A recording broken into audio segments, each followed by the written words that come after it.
अस्सलाम वालेकुम नाज़रीन, तव्हां ॾिसी रहिया आहियो सिंध आवाज़ न्यूज़।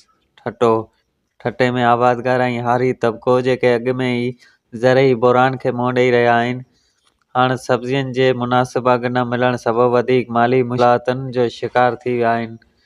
टमाटे, मिर्च, बसर ऐं ॿियनि फसलनि जा अघ बाज़ार में तमामु घटि हुजण करे हारियुनि जी महिनत जो मुनासिब मुआवज़ो नथो मिले।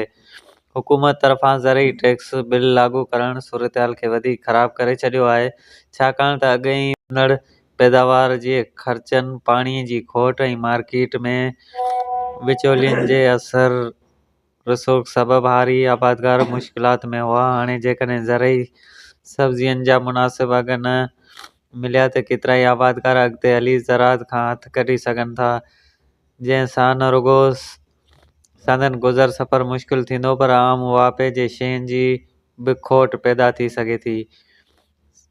सरकार खे घुर्जे त हेठि क़दमनि ते ग़ौर करे सब्ज़ियुनि जा मुनासिब अघ मुक़ररु करे हारियुनि खे मार्केट ताईं रसाई फराहम करे, ज़रई सब्सिडी मुतारिफ़ कराए जीअं हारियुनि ते माली भार घटिजे।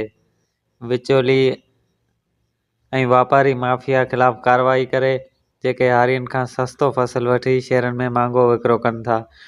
4 ज़रई टैक्स ऐं लाॻापियल रिआयतूं ॾिए त जीअं हारी ऐं आबादगार वधीक मुश्किलातुनि खां बची सघनि।